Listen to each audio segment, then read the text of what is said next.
எல்லாரும் பாருங்க. ஒழு தேர்ச்சி 3 இரட்டை பதிவு, இரட்டை விலை விதி. அதே போல தேர்ச்சி 5 கணக்கிட்டு என்ன கருக்கள். ஒழு தேர்ச்சி 3ம் அடுத்தது தேர்ச்சி 5ம் முழுமையான நோட்ஸ் பாடத்தை உள்ளடக்கியது. அதாவது உங்களோட பேப்பர்ல தேர்ட் டைம் பேப்பர் அல்லது ஃபைனல் பேப்பர். ஒழு கணக்கிட்டு என்ன கருக்களும் இரட்டை பதிவு மற்றும் இரட்டை விலை விதி. ஒழு பார்ட் 1க்கு மட்டும் வரும். அதாவது நோட்ஸ் கேள்வி மட்டும்தான் வரும். ஒழு கணக்கு விடயங்கள் வராது. அப்ப அந்த பேப்பர்ல பாருங்க. மாதிரி வினாக்கள் போடப்பட்டிருக்குது. இரட்டை பதிவு, இரட்டை விலை விதியும் அதே போல கணக்கிட்டு என்ன கருக்களும். உங்களுக்கு ஏற்கனவே முதலாவது கிளாஸ்ல 1 தொடக்கம் 4 வகையான வினாக்களை முடிச்சிட்டோம். 1 தொடக்கம் 4. அதுல இரட்டை விலை விதி, சொத்துக்கள், பொறுப்புகள், உரிமையாண்மை, வருமானம், எப்படி விலை விதி காணப்படும், அதுல சாதக மீதி எவ்வாறு வரும், பாதக மீதி எவ்வாறு வரும், அதிகரிச்சா குறைவடைஞ்சா எங்கிட்டு நாங்க வரவு வைக்கணும், செலவு வைக்கணும். அதே போல கணக்கீட்டு மூலகங்கள் அல்லது நிதி கூற்றுகள்ன்ற மூலகங்கள்னு சொல்றது என்ன விஷயம், நிதி கூற்றுக்களின் கூறுகள் அப்படின்னா என்ன, அது தெளிவான முறையில சொல்லி தந்தேன். அடுத்தது நாங்க கணக்கீட்டு எண்ணக்கருக்கள் ஆரம்பிச்சோம். அதுல முதலாவது வணிக அழகுசார் எண்ணக்கரு முழுமையா சொல்லி தந்தேன். அதுக்குரிய ஷார்ட் நோட்ஸ் எழுதணும். இரண்டாவது தொடர்ந்து இயங்கும் எண்ணக்கரு பார்த்தோம். சரியா? அப்போ கணக்கீட்டு எண்ணக்கருக்கள் மொத்தம் 13 காணப்படுது. அந்த கணக்கீட்டு எண்ணக்கருக்கள் கணக்கீட்டுல எவ்வாறு பயன்படுத்தப்படும் அல்லது எப்படி பிரயோகிக்கப்படும் அதை அடிப்படையா கொண்டுதான் ஒரு பார்ட் 1ல வினாக்கள் போடப்படும். ஒரு ஃபைனல் எக்ஸாம்ல கணக்கீட்டு எண்ணக்கருல இருந்து 2 அல்லது 3 புள்ளிகளுக்கு வினாக்கள் வரும். மொத்தம் 50 வினாக்கள்ல 2 அல்லது 3 வினாக்கள் கணக்கீட்டு எண்ணக்கருல வரும். எனவே தெளிவான முறையில முழுமையா பார்த்துக்கொள்வோம். உங்களுக்கு ஏற்கனவே தியரியை ஃபுல்லா முடிச்சிட்டோம். அதற்குரிய பேப்பர் கிளாஸ் பார்த்துக்கிறோம், செமினார் கிளாஸ் பார்த்துக்கிறோம். இது உங்களுக்கு ரிவிஷன். சரியா? அப்ப ஒரு பாடத்தை நாங்க 2, 3 தடவை முழுமையா ரிவிஷன் பண்றோம். அப்ப உங்களுக்கு கணக்கீட்டுல எந்த அலகு எடுத்தாலும் சந்தேகங்கள் வரக்கூடாது. தெளிவான முறையில ஆன்சர் பண்ணக்கூடிய மாதிரி காணப்படும். இப்ப நான் கேள்விக்கு போவோம். 5வது கேள்வியை பாருங்க. பின் வருவனவற்றுள் எது தேய்வினை பதிவு செய்தல் தொடர்பான அடிப்படையை வழங்காத என்ன கரு. ஓகே. பின்வருவனவற்றுள் எது தேய்வினை பதிவு செய்யற அடிப்படையை வழங்காத என்ன கருன்னு கேட்கப்பட்டி. இப்ப நான் கணக்கீட்டு எண்ண கருக்கள் படிச்சுக்கிறோம். அதுல ஒவ்வொரு கணக்கீட்டு எண்ண கருக்களும் எப்படி கணக்கீட்டுல பயன்படுத்தப்படும் அது நாங்க படிச்சுக்கிறோம். அந்த ஒவ்வொரு எண்ணக்கரு தொடர்பாக என்னென்ன உதாரணங்கள் வரும், என்னென்ன கொடுக்கல் வாங்கல் நாங்க பதிவு செய்யணும்னு படிச்சுக்கிறோம். சரியா? இதுல பாருங்க, தேய்வுகளை பதிவு செய்ய தொடர்பான எண்ணக்கரு கேட்கப்பட்டீங்க. அதே போல உங்களுக்கு கணக்கீட்டு எண்ண கருக்கள் உதாரணமாக ஒரு எண்ணக்கருன்னு சொல்றது ஒரு கொடுக்கல் வாங்கலுக்கு மட்டும் பயன்படுத்தப்படாது, ஒன்றுக்கு மேற்பட்ட கொடுக்கல் வாங்கலுக்கு பயன்படுத்தப்படும். உதாரணமா ஆண்டுக்கான பெருமான தேய்வினை மேற்கொள்ளல் அல்லது ஆண்டுக்கான பெருமான தேய்வினை இனம் காணல். அப்ப உதாரணமா சொல்றோம், நாங்க பெருமான தேய்வுகளை வருமான கூற்றுல செலவா காட்டுறதுனா இணைதல் என்ன கரு. அதே போல நாங்க ஆதனம் பொறி உபகரணங்களுக்கு பெருமான தேய்வினை மேற்கொள்ளல்டா தொடர்ந்து இயங்கும் என்ன கரு. இப்படி 2 விடயங்கள் சொல்றோம். அப்ப இந்த தேய்வுன்னு சொல்றது 2 எண்ணக்கரு மட்டுமா தொடர்பு படும்டா இல்ல. பண அளவீட்டு எண்ணக்கரு ஒரு வணிகத்துல இடம்பெறக்கூடிய கொடுக்கல் வாங்கல்கள் பணத்தினால் அளவிடக்கூடியதா இருந்தா பதிவு செய்யணும், பணத்தினால் அளவிட முடியாமல் இருந்தா பதிவு செய்யக்கூடாது. அப்ப பண பெறுமதி வருது, அங்க பெருமான தேய்வு பண பெறுமதி வரும். அப்ப பண அளவீட்டு எண்ணக்கருவும் தொடர்பு படும். அடுத்தது பாருங்க, கால அளவீட்டு எண்ணக்கரு ஒரு நிதி கூற்றுகளை தயாரிக்கும் போது நாங்க நிதி ஆண்டுக்கு நிதி கூற்றுகளை தயாரிக்கணும், குறித்த ஆண்டுக்கு நிதி கூற்றுகளை தயாரிக்கணும். அப்ப காலம் அங்க தொடர்பு படும். பெருமான தேய்வுன்னு சொல்றது பொதுவாக காலப்பகுதிக்கு ஆண்டுக்கு தான் நாங்க பெருமான தேய்வு செய்வோம். எனவே கால அளவீட்டு எண்ணக்கருவும் வரும். அப்ப இது உங்களுக்கு உதாரணத்துக்கு சொன்னேன். அப்போ ஒரு கொடுக்கல் வாங்கலை வச்சு ஒன்றுக்கு மேற்பட்ட எண்ணக்கருக்கள் தொடர்பு படலாம். உங்களுக்கு இதுவரை காலமும் கடந்த கால வினாத்தாள்ல அல்லது டேம் பேப்பர்ஸ்ல டைரக்டா கொடுக்கல் வாங்கல் தருவாங்க, பொருத்தமான கணக்கீட்டு எண்ணக்கரு கேட்பாங்க. அப்படி இல்லையா உங்களுக்கு பல் தேர்வு வினா MCQல குறித்த கொடுக்கல் வாங்கல் போடப்படும், கணக்கீட்டு எண்ணக்கருவை தெரிவு செய்யணும். அப்படிலாம் குறித்த கொடுக்கல் வாங்கல் தரப்படும், 2 எண்ணக்கருக்கள் தெரிவு செய்யற மாதிரி வரும். அப்படிதான் இவ்வளவு நாள் கேள்வி வந்துச்சு. அப்ப இந்த பேப்பர்ல பாருங்க, பெருமான தேய்வு தொடர்பா தொடர்பு படாத எண்ணக்கரு அப்படி சில விடயங்கள் காணப்படுது. ஒரு கொடுக்கல் வாங்கலுக்கு இந்த எண்ணக்கரு தொடர்பு படும். அவரோட டீச்சர் கைட்லயும் போடப்பட்டு. அதை அவங்களுக்கு தெளிவான முறையில சொல்லி தந்துட்டு ஆன்சருக்கு போவோம். சரியா? சொல்லித்தர விடயங்கள்ல ஏதாவது சந்தேகங்கள் இருந்தா கட்டாயம் கேளுங்க, செக்ல போட்டுக்குவோம். உங்களோட எக்ஸாமுக்கு தேவையான விடயங்கள் கலந்துரையாடப்படுது.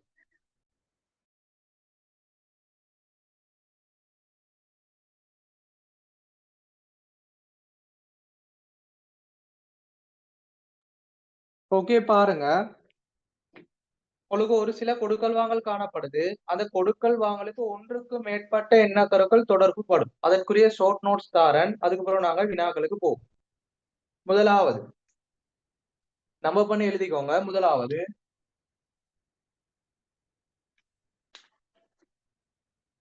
தேய்வினை பதிவு செய்தல்.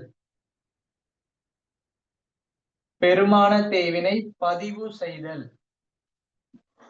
தேய்வினை பதிவு செய்தல்.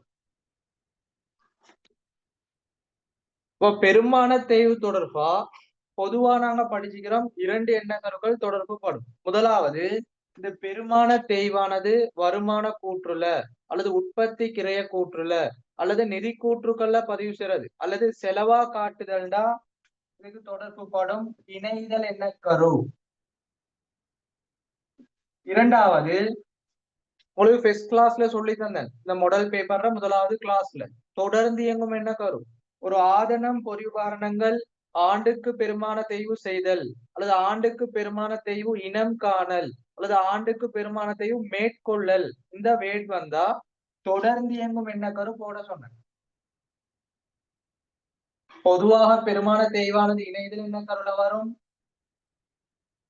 ஆண்டுக்கு பெருமான தேவை மேற்கொள்ளல் அல்லது இனம் காணல் வந்தா மட்டும் தொடர்ந்து இயங்கும் எண்ணக்கரு சொல்லித்தாங்க. இது ரெண்டு தான் பொதுவா பெருமான தேவையோட தொடர்பு படுது. அடுத்தது பார்ப்போம். பாருங்க, பண அளவீட்டு எண்ணக்கரு.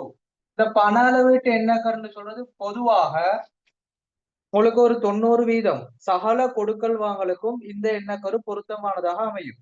ஆனால் நிதி கணக்கீட்டுல பணத்தினால் அளவிடக்கூடிய கொடுக்கல் வாங்கல் மட்டும்தான் பதிவு செய்யும். எனவே பண அளவீட்டு கரு எல்லாத்துலயும் தொடர்பு படும்.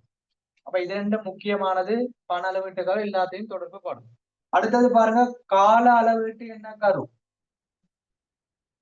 கால அளவீட்டு எண்ணக்கருனா என்ன? நாங்க நிதி கூற்றுக்களை தயாரிக்கும் போது குறித்த ஆண்டுக்கு பதிவு செய்தல். அப்ப நீங்க 2026 பேஜ் உங்களோட நிதியாண்ட பாருங்க, 1/4/2025 இருந்து 31/3/2026 இந்த குறித்த ஒரு வருடத்துக்கு தான் நிதி கூற்றுக்களை தயாரிக்கணும். எனவே கால அளவீட்டு எண்ணக்கரு தொடர்பு படும்.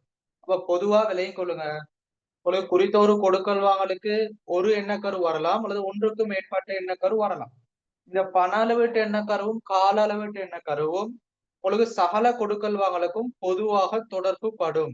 அப்ப பெருமான தேய்வு தொடர்பா வந்தா பிரதானமா 2 எண்ணக்கரு தொடர்பு படும். முதலாவது போன கிளாஸ்ல சொல்லி தந்தேன். பெருமான தேய்வு வந்தாலே முதலாவது பார்க்கணும், அது செலவா காட்டப்படுறதுன்னு சொல்றாங்களா அல்லது நிதி கூற்றுகள்ல காட்டப்படுதுன்னு சொல்லப்படுதா?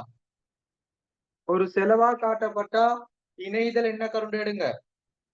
பெருமான தேய்வு ஆண்டுக்கு இனம் காணல் மேற்கொள்ளல்னு மட்டும் வந்தா தொடர்ந்து இயங்கும் எண்ணக்கரு எடுங்க. அதோட தொடர்பு படுத்தி பண அளவீட்டு எண்ணக்கரு கால அளவீட்டு எண்ணக்கரு எடுத்துக்கொள்ளலாம். ஓகே, இதை நோட் பண்ணி வச்சுக்கோங்க.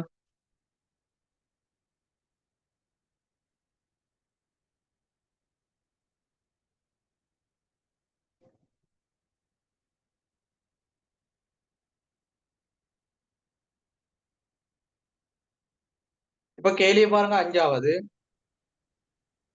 பின் வருவனவற்றுள் எது தேய்வினை பதிவு செய்தல் தொடர்பான அடிப்படையை வழங்காத எண்ணக்கரு?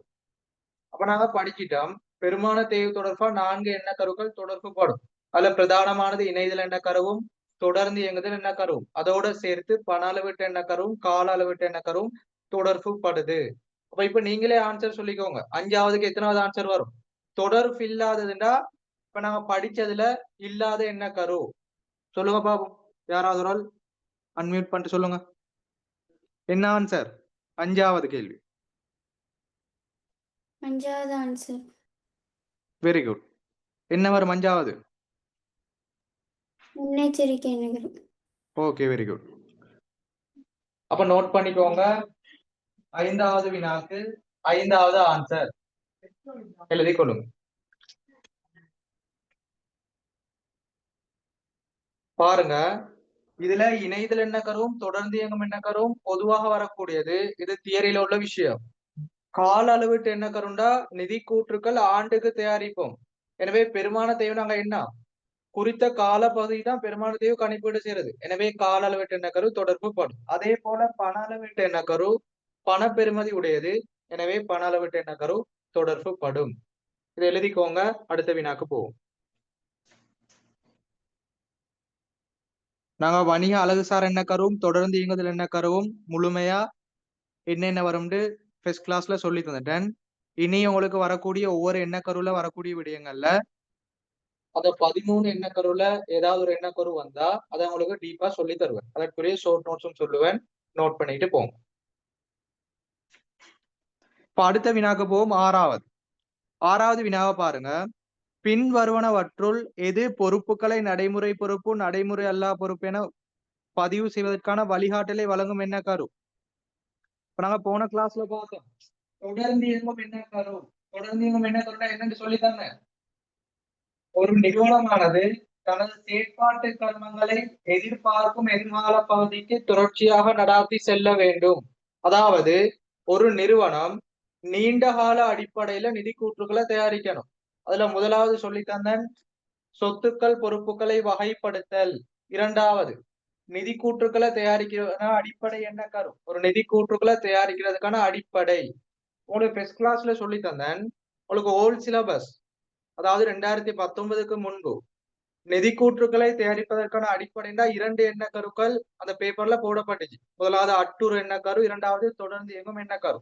2019 பிறகு நியூ சிலபஸ் அடிப்படையில ஒரு தொடர்ந்து இயங்கும் எண்ண கரு மட்டும்தான் நிதி கூற்றுக்களை தயாரிப்பதற்கான அடிப்படை முக்கியமான விஷயம். அடுத்தது சொன்னேன், இப்ப சொத்துக்கள் நீண்ட கால அடிப்படையில தானே வருது. ஒரு வருடத்துக்கு உட்பட்டது நடைமுறை, ஒரு வருடத்துக்கு மேற்பட்டது நடைமுறை அல்லாது. எனவே அந்த சொத்துக்கள் நடைமுறை அல்லா சொத்துக்களுக்கு பெருமான தேய்வினை மேற்கொள்ளல் அல்லது இனம் காணல் தொடர்ந்து இயங்கும் என்ன கரு. இறுதியா சொல்லி தந்தேன், சொத்துக்களை கிரைய பெருமதியில அல்லது கொள்வனவு பெருமதியில காட்டுனா தொடர்ந்து இயங்கும் என்ன கரு. பிரதானமா சொத்துக்களை கிரைய பெருமதியில காட்டுதல்டா கிரயம் அல்லது வரலாற்று கிரை என்ன கரு வரும். அந்த கிரயம் வரலாற்று கிரை என்ன கரு தரப்படாத சந்தர்ப்பத்துல தொடர்ந்து இயங்கும் என்ன கரும் ஆன்சரா எடுத்துக்கொள்ளலாம். எனவே ஆறாவதுக்கு என்ன ஆன்சர் சொல்லுங்க பாப்போம். தொடர்ந்து இயங்கும் எனக்கு. Very good. எனவே போட்டுக்கோங்க.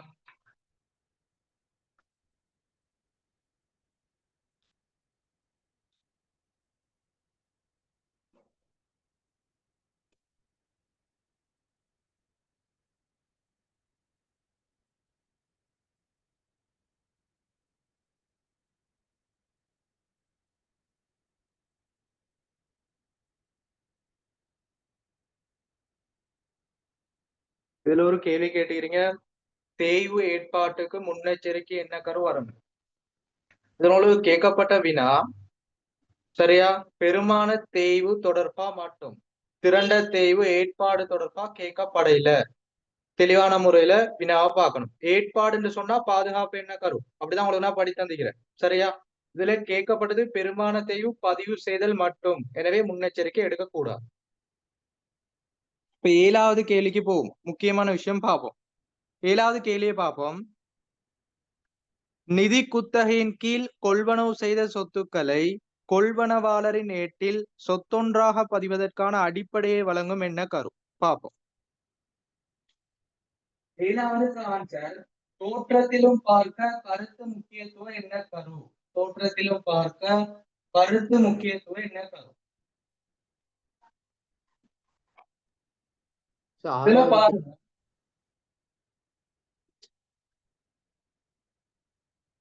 தம்பி 6வது கேள்விக்கு ஏற்கனவே ஆன்சர் சொல்லிட்டேன். தொடர்ந்து இயங்கும் என்ன கரு. 7வது பாருங்க, தோற்றத்திலும் பார்க்க கருத்து முக்கியத்துவம் என்ன கரு. இதுல விளக்கங்களும் சொல்லித்தார். உங்களோட டீச்சர் கைட்ல உங்களோட ஆசிரியர் வழிகாட்டில போடப்பட்டு தோற்றத்திலும் பார்க்க கருத்து முக்கியத்துவம்டா அப்படின்னா என்ன ஏற்கனவே படிச்ச விடயம். நாங்க சட்ட ரீதியா பார்க்காம பொருளாதார ரீதியா பார்த்து நிதி கூற்றுக்களை தயாரிக்க வேண்டும். நாங்க சட்டத்துக்கு முன்னிலை கொடுக்காம பொருளாதார தன்மைக்கு முக்கியத்துவம் கொடுத்து நிதி கூற்றுக்களை தயாரிக்கணும்னு சொல்றது தோற்றத்திலும் பார்க்க கருத்து முக்கியத்துவம். இதுக்கு உதாரணம் ஒரு விடயம் தரப்பட்டிக்கு குத்தகை. குத்தகை அடிப்படையில பெறப்பட்ட சொத்துக்களை நிதி நிலைமை கூட்டில் சொத்தாக பதிவு செய்தல். இதுல பாருங்க, இப்ப குத்தகை என்று சொல்றது என்ன? குறிப்பிட்ட ஒரு பணப்பெறுமதியை செலுத்தி, ஆரம்பத்துல ஒரு பணப்பெறுமதி செலுத்தி, தவணை அடிப்படையில கட்டணங்களை செலுத்தி ஒரு சொத்தை நாங்க கொள்வனவு செய்யறோம், அதை பயன்படுத்துறோம். அப்ப சொத்து பயன்படுத்தும் உரிமை பெற்றுக் கொள்ளப்படும். இதுல பாருங்க, ஏன்னு சொல்றது குத்தகைக்கு பெறப்பட்ட அந்த நிறுவனம், அந்த சொத்தை நான் பெற்றுக்கொண்ட நிறுவனம். அடுத்து பாருங்க பி, இந்த சொத்தை பெற்றுக்கொண்ட நபர். இப்ப உதாரணத்துக்கு பார்ப்போம், ஒரு மோட்டார் வாகனம் கொள்வனவு செய்யப்படுது குத்தகை. மோட்டார் வாகனத்துல பெறுமதி 10 லட்சம், 3 சைபர் கட் பண்ணப்பட்டு. இப்ப இதுல ஆரம்ப கொடுப்பனவு, ஆரம்ப வைப்பு பணம் செலுத்தப்படுது உதாரணமா 3 லட்சம். சரியா? ஆரம்ப வைப்பு பணம் 3 லட்சம் செலுத்தப்படுது. அப்ப இறுதியா நாங்க எவ்வளவு செலுத்தணும்? 7 லட்சம் செலுத்தணும். இதை நாங்க 3 வருடங்களுக்கு குத்தகை அடிப்படையில போடுறோம். இதுக்கு தவணை கட்டணம் வரும். ஓகே, இந்த அடிப்படையில தான் குத்தகைக்கு பொருட்கள் கொள்வனவு செய்யப்படும். இதுல பாருங்க, இப்ப நீங்க 3 லட்சம் செலுத்தி மோட்டார் வாகனத்தை பெற்றுக் கொள்றீங்க, இன்னும் முழுமையான பணம் செலுத்த இல்ல. இப்ப நீங்க ஒவ்வொரு மாதமும் தவணை கட்டணம் செலுத்தணும். அப்படி தவணை கட்டணம் செலுத்தலாட்டி குறிப்பிட்ட மாதங்களுக்கு மேல நீங்க தொடர்ச்சியா செலுத்தலாட்டி என்ன நடக்கும்? எல்லாருக்கும் தெரியும், உங்களோட மோட்டார் வாகனம் திருப்பி குத்தகை கம்பெனியால மீள பெற்றுக் கொள்ளப்படும். கோர்ட்ல கேஸ் போடுவாங்க. இப்ப இந்த சந்தர்ப்பத்துல பாருங்க, ஒரு கோர்ட்ல ஒரு வழக்கு தொடரப்பட்டா, ஒரு கேஸ் போடப்பட்டா, அந்த கோர்ட் வந்து என்னத்தை பார்க்கும்? சட்ட ரீதியா யாருக்கு உரிமைன்னு பார்க்கும். சரியா? சட்டத்தின் அடிப்படையில யாருக்கு உரிமைன்னு பார்த்து அந்த வழக்குக்கான தீர்ப்பு வழங்கப்படும். அப்ப சட்ட ரீதியா சொல்லிக்கோங்க, யாருக்கு உரிமை சொல்லுங்க பாப்போம். சட்ட ரீதியா யாருக்கு இந்த மோட்டார் வாகனம் உரிமையா காணப்படும்? நாங்க இன்னும் முழுமையா பணம் செலுத்தையில 10 லட்சம் மோட்டார் வாகனத்துல பெறுமதி 3 லட்சம் செலுத்துகிறோம், பேலன்ஸ் இன்னும் செலுத்தணும். அப்ப சட்ட ரீதியா யாருக்கு உரிமை? அந்த குத்தகை கம்பெனிக்கு தான் உரிமை. குத்தகை கம்பெனிக்கு தான் சட்ட ரீதியா உரிமை. பொருளாதார ரீதியா யாருக்கு உரிமை? பொருளாதார ரீதின்னு சொல்றது, அந்த மோட்டார் வாகனத்தை பெற்று யாரு பயன்படுத்தி நன்மையை பெற்றுக் கொள்றாரோ அதுதான் பொருளாதார ரீதி. சரியா? அது குத்தகை பெற்றவர். எனவே பி எனும் நபர்.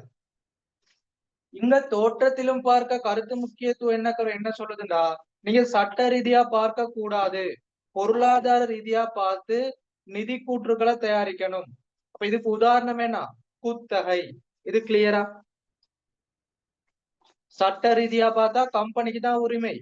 நாங்க கணக்கீட்டுல சட்டத்தை பாக்குறது இல்ல, அந்த வாகனத்தை பெற்றுக்கொண்டு யாரு நன்மை அடைகிறாரோ, யாருக்கு அதன் மூலம் பொருளாதார நன்மை கிடைக்குதோ அதை அடிப்படையா கொண்டு இந்த குத்தகைக்கு பெறப்பட்ட சொத்தை பி எனும் நபர் அவர மூலேட்டில ஒரு சொத்தாக காட்டுறோம். அதான் தோற்றத்திலும் பார்க்க கருத்து முக்கியத்துவம் என்ன கரும்.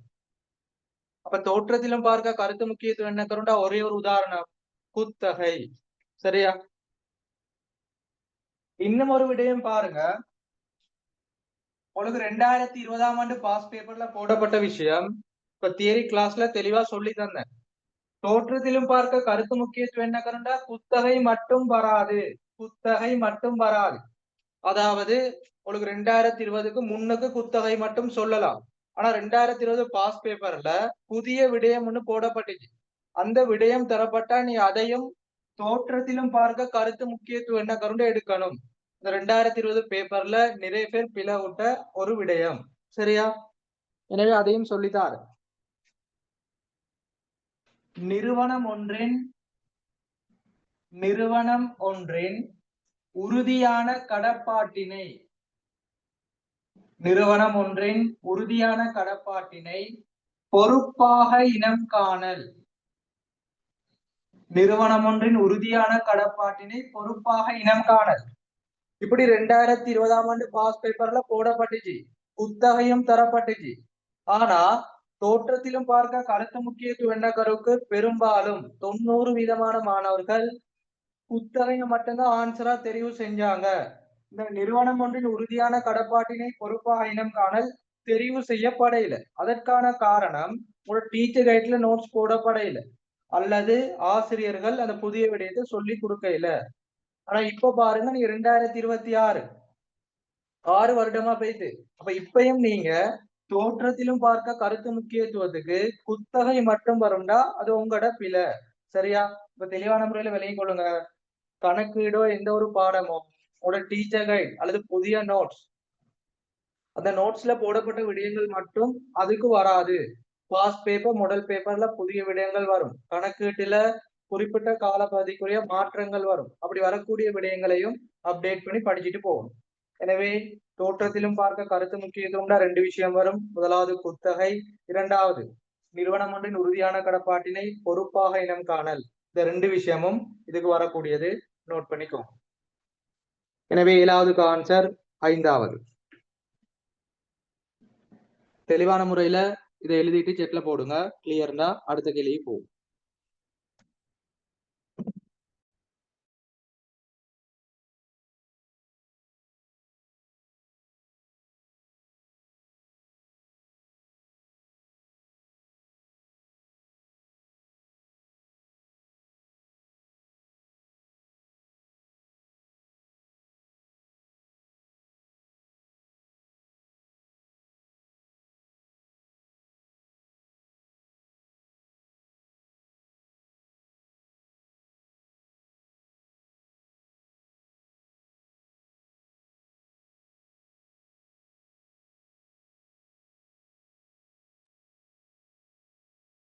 இந்த தோற்றத்திலும் பார்க்க கருத்து முக்கியத்துவம் என்ன எல்லாருக்கும் கிளியர்னா செட்ல போடுங்க.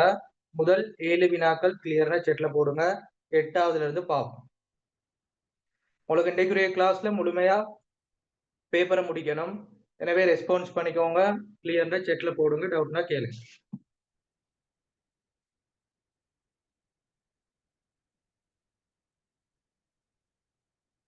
இப்ப அடுத்த வினாக்கு போவோம். 8வது பாருங்க. இலகுவான ஒரு வினா.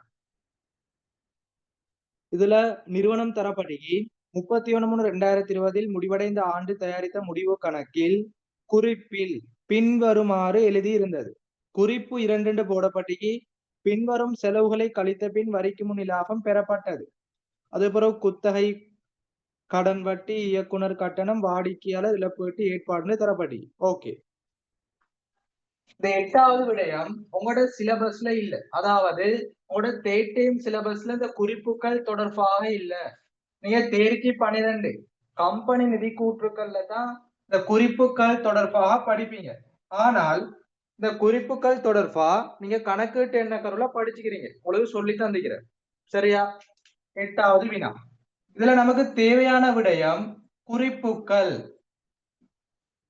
உங்களுக்கு போன கிளாஸ்ல சொல்லி தந்தேன்.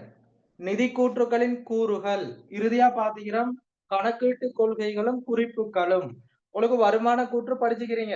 2வது நிதி நிலைமை கூற்று படிச்சுக்கிறீங்க. அடுத்து காசு பாய்ச்சல் கூற்று, உரிமையாண்மை மாற்றல் கூற்று படிக்க இல்ல. அதே போல கணக்கீட்டு கொள்கைகளும் குறிப்புகளும் படிக்க இல்ல. அந்த இறுதியா வந்த 3 நிதி கூற்றுகளும் நீங்க 13 சிலபஸ் கம்பெனி நிதி கூற்றுகளை படிப்பீங்க. இதை தெளிவான முறையில வெளியே கொள்ளணும். அப்ப குறிப்புகளை நாங்க வெளிப்படுத்துறது எந்த எண்ண கருண்டு கேட்கப்பட்டிக்கு.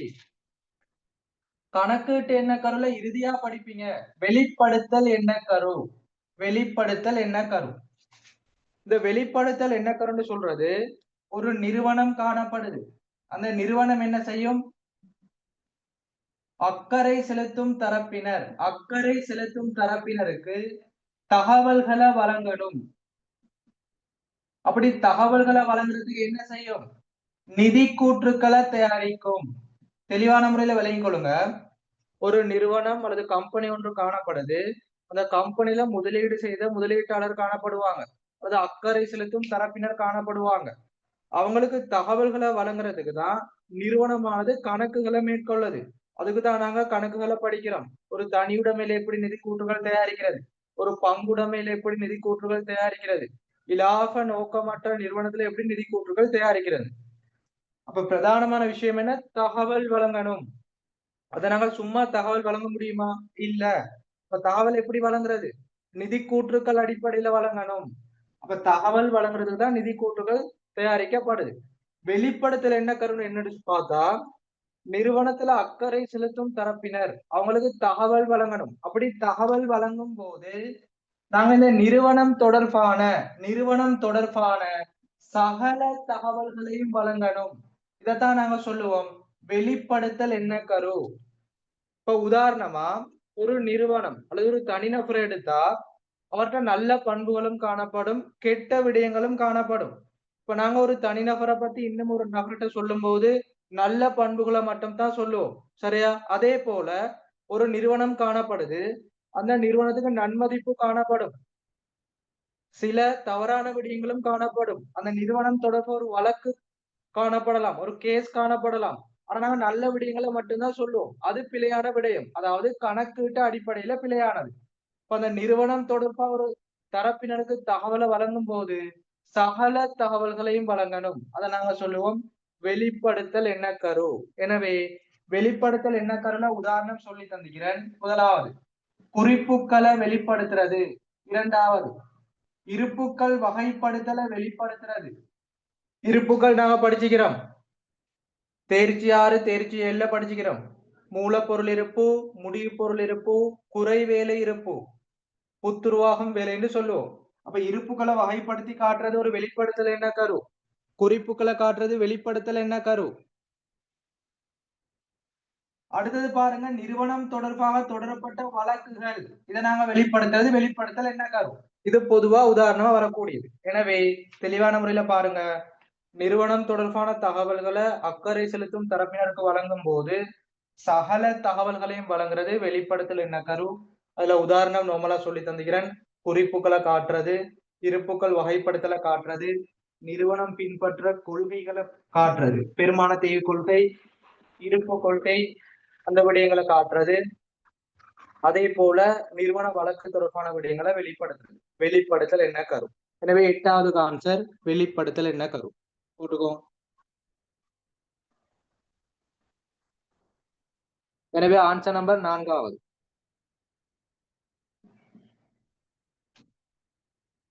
வணிக அழகுசார் என்ன கரு பார்த்துட்டோம், தொடர்ந்து இயங்கும் என்ன கரு பார்த்துட்டோம், தோற்றத்திலும் பார்க்க கருத்து முக்கியத்துவம் என்ன கரு பார்த்துட்டோம். இப்ப 4வது வெளிப்படுத்தல் என்ன கரு. மொத்தம் 13ல 4 என்ன கருக்கள் முழுமையா படிச்சுட்டோம்.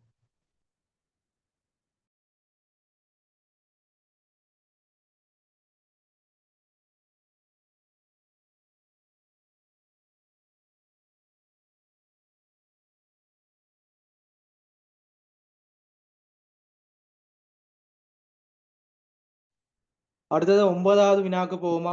எல்லாருக்கும் கிளியரா செட்ல போடுங்க. உங்களுக்கு இந்த பேப்பரை முடிக்கும் போது முழுமையா 13 எண்ண கருக்களும் ரிவிஷன் பண்ணப்படும். சரியா?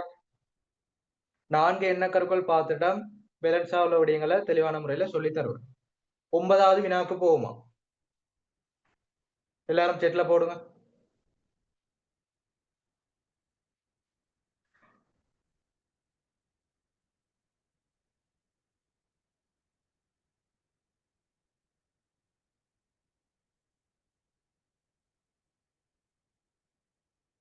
ஓகே பாருங்க, 9வது வினா 31/3/2020 முடிவடைந்த ஆண்டுக்கான முற்பணமாக செலுத்திய காப்புறுதிக்கான இரட்டை பதிவு. நீங்க தேர்ச்சி 6ல படிச்சுக்கிறீங்க, வருமானங்கள் செலவுகள் தொடர்பான சீராக்கம். அதுல அட்டுறு செலவுகள், அட்டுறு வருமானம், முற்பண செலவுகள், முற்பண வருமானம். இப்ப இதுல சொல்லப்படி முற்பண வருமானம் அதற்கான இரட்டை பதிவு தந்துகிறார். நமக்கு அந்த இரட்டை பதிவு தேவையில்லை, இறுதியில வேண்டப்படுவது என்ன வினாண்டு பாருங்க. இப்ப இதுல கேட்கப்பட்டு இவ்வாறு முற்பணத்தை பதிவு செய்வதற்கான அடிப்படையை வழங்கிய என்ன கரு, அது மட்டும்தான் தேவை. எனவே 9வது வினா இதுக்கு ஆன்சர் வரும் அட்டுரு என்ன கரு. சரியா? அட்டுரு என்ன கரு பாப்போம். முதலாவது தெளிவா விளங்கிக் கொள்ளுங்க, அட்டுருன்னு சொல்றது என்ன. அட்டுருன்னு சொல்றது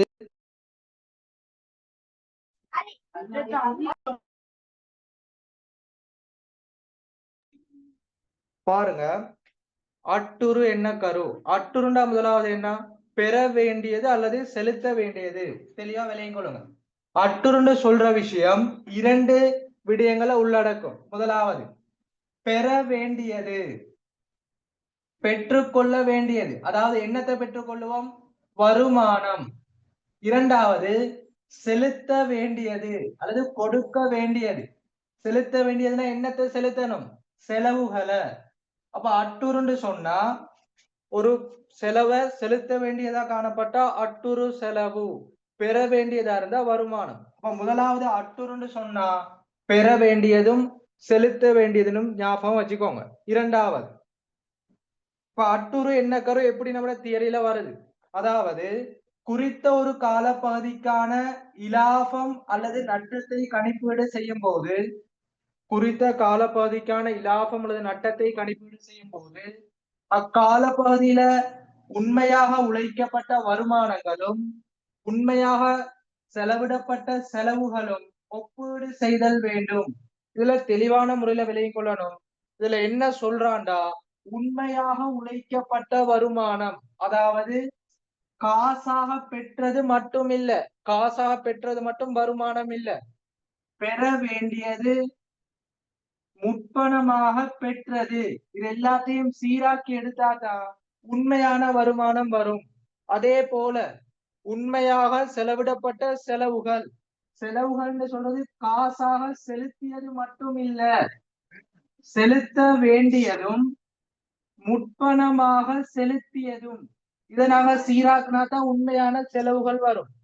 அப்ப இந்த எண்ண கருல தெளிவா விலகிக் கொள்ளுங்க. குறித்த காலப்பகுதிக்குரிய இலாப நட்டத்தை கணிப்பிடும் போது உண்மையாக உழைக்கப்பட்ட வருமானமும் செலவுகளையும் இனம் காணணும்டா. இங்க அடிப்படையா சொல்லப்படுறது வருமானம்டா காசாக பெற்றது மட்டும் இல்ல தம்பி, பெற வேண்டியது முற்பணமாக பெற்றது. செலவுகள்டா காசாக செலுத்தியது மட்டும் இல்ல, முற்பணமாக செலுத்தியது, அடுத்தது செலுத்த வேண்டியது.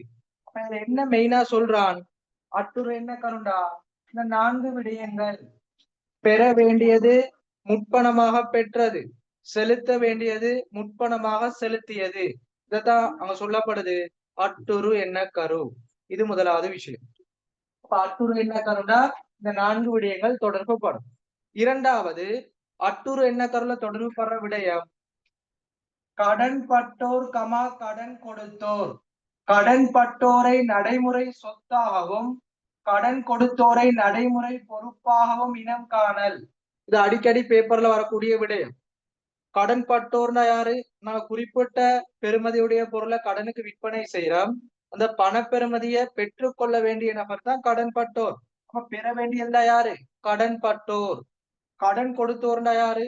நாங்க ஒரு பொருளை கடனுக்கு கொள்வனம் செய்யறோம், நாங்க பணம் செலுத்தணும், அப்ப செலுத்த வேண்டியதுனா என்ன? கடன் கொடுத்தோர். அப்ப தெளிவான முறையில விலகிக் கொள்ளுங்க. அட்டுருண்டா ஒரே ஒரு கான்செப்ட் தான், பெற வேண்டியது செலுத்த வேண்டியது, முற்பணமாக பெற்றது முற்பணமாக செலுத்தியது, அந்த 4ஐயும் வச்சு கண்டுபிடிக்கிறது. அதைத்தான் இன்னும் ஒரு முறையில சொல்றான், கடன் பட்டோர் கடன் கொடுத்தோரை நடைமுறை சொத்து நடைமுறை பொறுப்பா காட்டுது. இப்ப அட்டுருண்டா இது மட்டும்தான் வரும். எனவே 9வது ஆன்சர் அட்டுரு என்ன கரு. எழுதிக்கோங்க.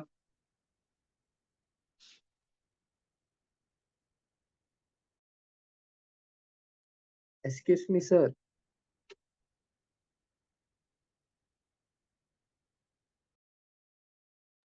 சொல்லுங்க தம்பி. சார் முற்பண வருமானத்துக்கு இரட்டை பதிவு எப்படி சார் வரும்?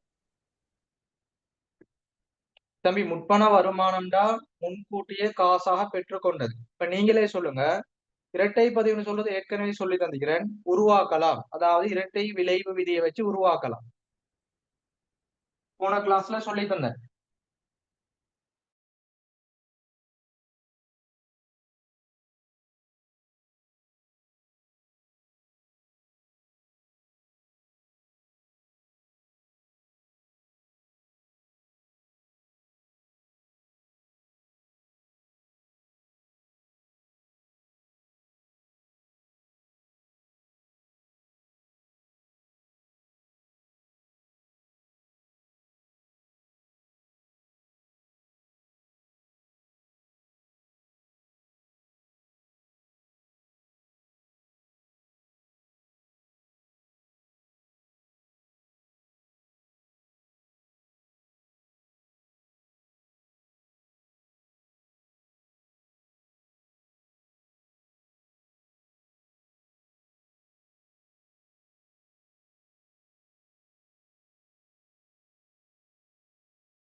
ஓகே பாருங்க, இதுல டவுட் கேட்டீங்க.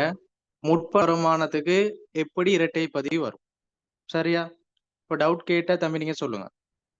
உங்களுக்கு இரட்டை பதிவுகள் தேர்ச்சி 2 அதே தேர்ச்சி 3ல தான் மெயினா இரட்டை பதிவுகள் படிப்பீங்க. அப்ப எல்லா இரட்டை பதிவுகளும் பாடமாக்கி வைக்கிறது இல்ல. உங்களுக்கு ஏற்கனவே சொல்லி தந்திருக்கிறேன். இரட்டை விளைவு விதியை அடிப்படையா கொண்டு நாங்க இரட்டை பதிவுகளை உருவாக்கலாம். அதாவது நாட்குறிப்பு உருவாக்கலாம். சரியா? அதன் அடிப்படையில பாருங்க, சொத்துக்கள் மற்றும் செலவுகள் வரவு மீதியாக காணப்படும். அடுத்தது பொறுப்புகள் உரிமையாண்மை வருமானம் செலவு மீதியாக காணப்படும். இப்ப நீங்க கேட்ட விடயம் முற்பண வருமானத்துக்கு எப்படி இரட்டை பதிவு வரும்? எல்லாரும் பாத்துக்கோங்க. ஒரு பார்ட் 1 பேப்பர்ல இரட்டை பதிவு கேட்டு எப்படியாவது ஒரு வினா வரும். சரியா? பாஸ் பேப்பர்ல போடப்படுது. முதலாவது சொல்லுங்க, முற்பண வருமானம் சொல்றது இந்த 5 கணக்கீட்டு மூலங்கள்ல என்னவா வரும்? முன்கூட்டி ஒரு வருமானத்தை பெற்றுக்கொண்டா என்ன அது? தெரிஞ்சாக்கா சொல்லுங்க. ஒரு பொறுப்பு. குறிக்கா. Very good. பொறுப்பு. அப்ப பொறுப்புன்னு சொல்றது என்ன மீதி? பொறுப்புன்னு சொல்றது தம்பி என்ன மீதி? குறிக்கா. செலவு. அப்ப முற்பண வருமானம் என்ன மீதி? செலவு மீதி. அப்ப முற்பண வருமானம் செலவு மீதினா எங்கிட்ட பதிவு செய்யறது? முற்பண வருமான கணக்கு செலவு. முற்பண வருமான கணக்கு செலவு. குறித்த வருமான கணக்கு வரவு. குறித்த வருமான கணக்கு வரவு, முற்பண வருமான கணக்கு செலவு. எல்லாருக்கும் கிளியரா? இப்படிதான் நீங்க இரட்டை பதிவு உருவாக்குறது. சரியா? இரட்டை பதிவுகள் மறந்து போனா இந்த அடிப்படையில உருவாக்கிக்கோங்க. முற்பண வருமானம் ஒரு பொறுப்பு. எனவே முற்பண வருமான கணக்கு செலவு. பொறுப்புகள் செலவு மீதி. முற்பண வருமான கணக்கு செலவு. குறித்த வருமான கணக்கு வரவு. அடுத்து நாங்க 10வது வினாக்கு போவோம்.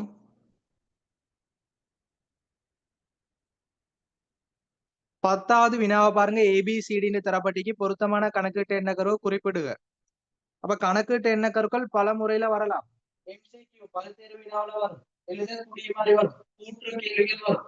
இதுவரைக்கும் 1 தொடக்கம் 9 வரையான வினாக்களை பார்த்தா பல் தேர்வு வினா 5 ஆன்சர் தருவாங்க. ஒண்ணு தெரிவு செய்யணும். தெரிவு செஞ்சு பிராக்கெட்ல ஆன்சர் போடணும். அண்டர்லைன் பண்றது இல்ல. அப்ப 10வது கேள்வி பொருத்தமான கணக்கீட்டு எண்ணக்கருவை குறிப்பிடுங்களாம். எனவே 10வது கேள்வியை பாருங்க. 4 விடயங்கள் தரப்பட்டிக்கு அதுக்கு பொருத்தமான கணக்கீட்டு எண்ணக்கருவை எழுதுவோம். எனவே முதலாவது பாருங்க. உரிமையாளரும் வணிகமும் சுயாதீனமாக செயற்படக்கூடிய இரு தனி அலகுகளாக கருதப்படல். போன கிளாஸ் சொல்லிக்கங்க. வணிக அலகுசார் எண்ணக்கரு நிறுவனமும் உரிமையாளரும் தனிப்பட்ட அலகுகளாக கருதி நிதி கூற்றுகளை தயாரிக்கணும். அப்ப உரிமையாளர் வேறு நிறுவனம் வேறுன்னு சொன்னா வணிக அலகுசார் எண்ணக்கரு. நிதி கூற்றுக்கள்ல வணிகத்தின் பெயரை குறிப்பிட்ட வணிக அலகுசார் எண்ணக்கரு. உரிமையாண்மை தொடர்பான சீராக்கங்கள் பதிவு செய்யப்பட்ட வணிக அலகுசார் எண்ணக்கரு. இப்படி சொல்லி தந்தேன். எனவே ஏக்கு ஆன்சரை போடுங்க. வணிக அலகுசார் எண்ணக்கரு.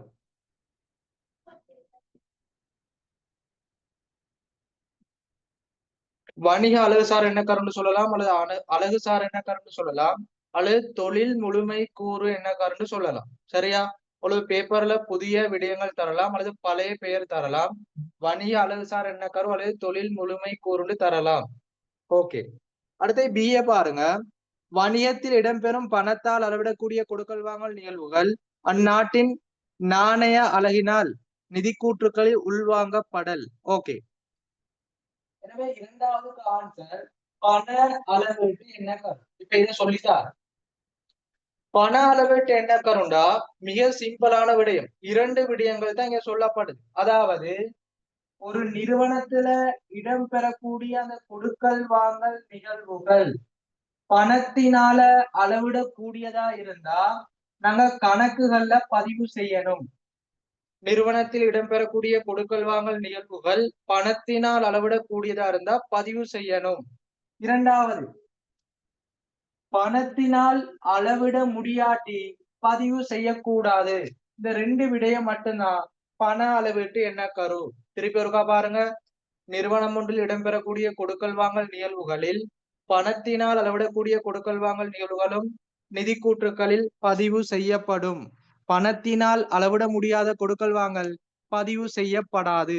இதுக்கு உதாரணம் தரப்படி முதலாவது பணத்தினால் அளவிடக்கூடியதுனா ரூபா 1000 அல்லது ரூபா மில்லியன் என குறிப்பிடப்படல் அல்லது நிறுவனத்தில் இடம்பெறக்கூடிய கொடுக்கல் வாங்கல்ல பண பெறுமதி பதிவு செய்யப்படும் இப்படி தருவான். இரண்டாவது பணத்தினால் அளவிட முடியாத தகவல் பதிவு செய்யக்கூடாது. பணத்தினால் அளவீடு செய்யக்கூடியது பதிவு செய்யக்கூடாதாட்டியும் நீங்க முகாமை கணக்கீட்டுல நிதி சாரா கொடுக்கல் வாங்கலையும் எடுப்பீங்க. அது என்னத்துக்கு எடுக்கிறது? பதிவு செய்யறதுக்கு இல்ல, முகாமை தீர்மானங்களை மேற்கொள்ள. எனவே பணத்தினால் அளவிட முடியாதது பதிவு செய்யக்கூடாது, ஓகே, ஆனா முகாமை தீர்மானத்துக்கு பயன்படுத்தப்படும். எனவே அதுக்கு உதாரணம் எப்படி வரும்? பணத்தினால் அளவிட முடியாத தகவல் தருவான். உதாரணமாக ஊழியர்களின் தேர்ச்சி, முகாமையாளரின் திறன், ஒரு சிறந்த வேலை சூழல் காணப்படுது இப்படி தருவான். இதெல்லாம் பண பெறுமதி இல்ல, எனவே பதிவு செய்யக்கூடாது. சரியா? இவ்வளவுதான் பண அளவீட்டு என்ன தரும். பணத்தினால் அளவிடக்கூடியதை பதிவு செய்யுங்க, அளவிட முடியாத பதிவு செய்யாதீங்க. அதற்கான உதாரணம். எனவே பிக்கு ஆன்சர் போடுங்க. பண அளவீட்டு என்ன கரு.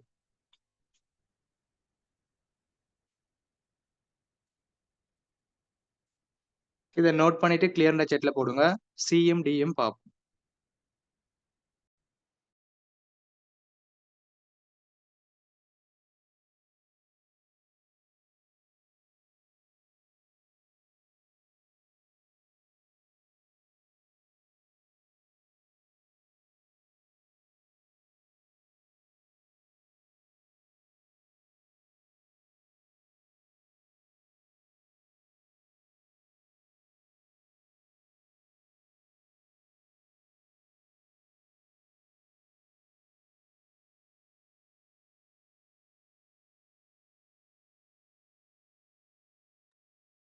அடுத்து பாருங்க டி, வருமானம் உண்மையாக உழைக்கப்பட்ட சந்தர்ப்பத்தில் இனம் காணப்படல் வேண்டும்.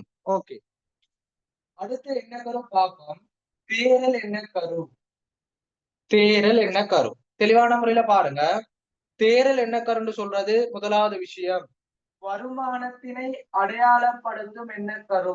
வருமானத்தினை அடையாளப்படுத்தும் என்ன கரு, இது முதலாவது. அதாவது ஒரு வருமானம் உண்மையாக உழைக்கப்படக்கூடிய சந்தர்ப்பத்துல அத வருமானமா காட்டணும் அப்படி சொன்னா தேரல் என்ன கரு. அல்லது வருமானத்தினை அடையாளப்படுத்தும் என்ன கருன்னா தேரல் என்ன கரு. வருமானம் தொடர்பா எப்படி தந்தாலும் அது தேரல். உதாரணம் வாடகை வருமானம், முதலீட்டு வருமானம், வட்டி வருமானம், இது எல்லாத்தையும் நாங்க வருமான கூட்டுல பதிவு செய்யறோம். தேரல் என்ன கரு. அடுத்தது பாருங்க, இந்த தேரல் என்ன கரு எப்படி பயன்படுத்தப்படும் அது சந்தர்ப்பங்களை சொல்லித்தாரு. முதலாவது ஒரு பொருள் விநியோகிக்கப்படுற சந்தர்ப்பத்துல வருமானமா நாங்க பதிவு செய்யணும். பொருள் விநியோகம் செய்யப்படுற சந்தர்ப்பத்துல. இரண்டாவது சேவை வழங்கப்படும் சந்தர்ப்பத்துல வருமானமா பதிவு செய்யணும். தெளிவா பாருங்க, வருமானமாக இனம் காண்ற நிபந்தனை. சரியா? பொருளா இருந்தா விநியோகம் செய்யற சந்தர்ப்பத்துல வருமானம், விநியோகம்னா விற்பனை. பொருளை நாங்க எப்ப விற்பனை செய்யறோமோ அந்த சந்தர்ப்பத்துல வருமானமா வரும். ஒரு சேவையா இருந்தா அது வழங்கப்படுற சந்தர்ப்பத்துல வருமானம். இப்போ உங்களுக்கு படிச்சு தரேன் ஆசிரியர் சேவை, இது உங்களுக்கு வழங்கப்படுது, அப்ப இப்ப வருமானமா தான் கருதணும் கணக்கீட்டு அடிப்படையில. நீங்க கிளாஸ் ஃபீஸ் போட்ட பிறகு அது வருமானம் எடுக்கிறது இல்ல, இப்ப சேவை வழங்கப்பட்டா அதை வருமானம்னு சொல்லுவோம். சரியா? இப்ப தெளிவான முறையில பார்க்கணும். தேரலுக்கு முதலாவது வரும் வருமானம் தொடர்பாக வரக்கூடிய விடயங்கள். இரண்டாவது பொருள் விநியோகம் செய்யற சந்தர்ப்பத்துல வருமானம், சேவை வழங்கப்படுற சந்தர்ப்பத்துல வருமானம். அடுத்தது பாருங்க, கடன் விற்பனையை வருமானமாக பதிவு செய்தல் வேண்டும்.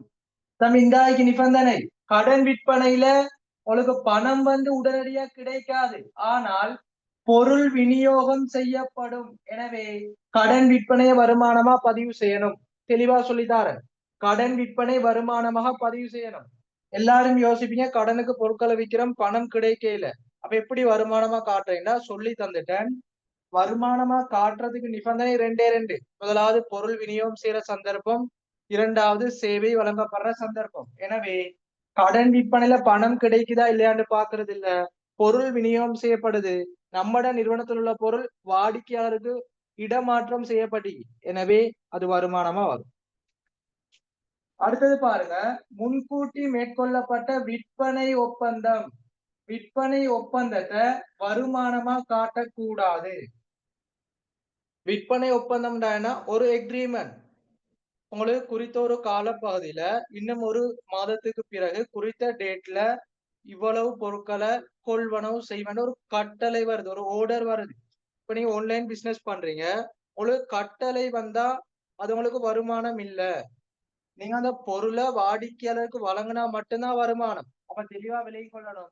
ஒரு ஒப்பந்தம் வாருது, வருமானம் இல்ல. விற்பனை ஒப்பந்தம் வருமானமா காட்டக்கூடாது. இறுதியா சொல்லித்தாரேன். விற்பனை இன்றேல் திருப்பி அனுப்புக.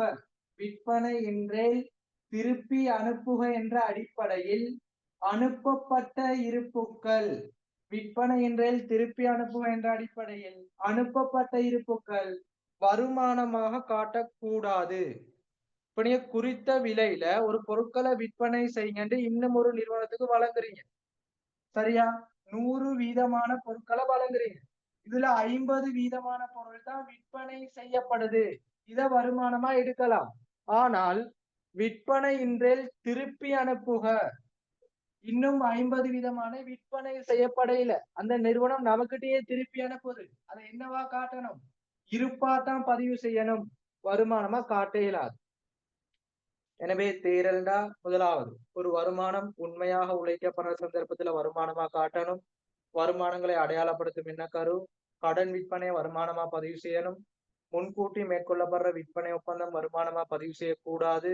இறுதியா சொல்லி தந்தேன், விற்பனை என்றில் திருப்பி அனுப்பு என்ற அடிப்படையில் அனுப்பப்பட்ட இருப்புக்களை வருமானமா காட்டக்கூடாது.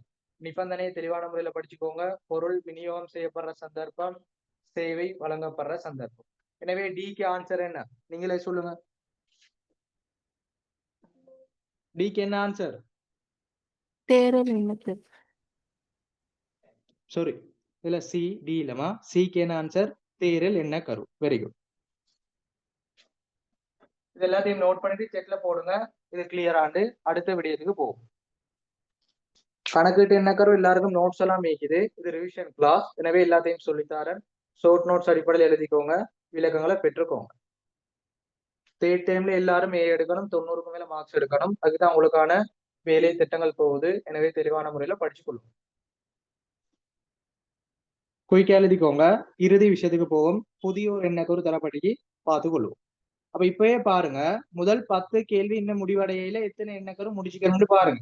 வணிக அளவு சார் தொடர்ந்து இயங்கும் எண்ணக்கரு, பண அளவீட்டு எண்ணக்கரு, அட்டுரு எண்ணக்கரு, தோற்றத்திலும் பார்க்க கருத்து முக்கியத்துவ எண்ணக்கரு, தேரல் எண்ணக்கரு, 6 எண்ணக்கருக்கள் படிச்சு முடிச்சிட்டோம். அடுத்து டிய பாருங்க, தெரிஞ்ச விஷயம்தான். வணிகத்திற்குரிய வளங்கள் அவைகளுக்கு செலவிடப்பட்ட செலவுகள் என்பவற்றை உரிமையாக்கி கொள்ளும் போது பரிமாற்ற உண்மை கிரயத்தின் அடிப்படையில் ஏடுகளில் பதிவு செய்தல் வேண்டும். இது அப்படியே உங்களோட டீச்சர் கைட்ல போடப்படி, அதாவது வரலாற்று கிரைய எண்ணக்கருக்கான வரைவிலக்கணம் போடப்படி. சிம்பிளா சொல்லித்தாங்க. வரலாற்று கிரயம் சொல்றது ஒரு சொத்துக்களை பரிமாற்றும் போது, ஆதனம் பொறி உபகரணங்கள் நடைமுறை அல்லா சொத்துக்களை பரிமாற்றும் போது அந்த நடைமுறை அல்லா சொத்துக்களை பெற்றுக்கொண்ட பெறுமதி, கொள்வனவு செய்த பெறுமதியில பதிவு செஞ்சா அது கிரயம் அல்லது வரலாற்று கிரைய எண்ணக்கரு. எனவே கிரயம் அல்லது வரலாற்று கிரைய எண்ணக்கருண்டா ஒரே ஒரு விஷயம் தான் வருது, ஆதனம் பொறி உபகரணங்களை கிரைய பெறுமதியில பதிவு செய்தல். கிரைய பெறுமதியில எல்லாரும் தெளிவா விலகி கொள்ளுங்க. இப்ப 2020 மோட்டார் வாகனம் கொள்வனவு செய்றீங்க 10 லட்சம். 2020ஆம் ஆண்டு மோட்டார் வாகனம் கொள்வனவு செய்றீங்க 10 லட்சம். இப்போட உங்க நிதியாண்ட பாருங்க 2020. அப்ப 6 வருடங்கள் முடிவடையுது. இப்ப நாங்க நிதி கூற்றுக்கள்ல அந்த சொத்தை பதிவு செய்யறதுடா அதே 10 லட்சத்துல பதிவு செஞ்சா அதை நாங்க சொல்லுவோம் கிரயம். நாங்க கொள்வனவு செய்யும் போது பெற்று கொள்ளும் போது என்ன பெறுமதியில காட்டுறோமோ அதே பெறுமதி இப்ப காட்டினா அது கிரைய எண்ணக்கரு.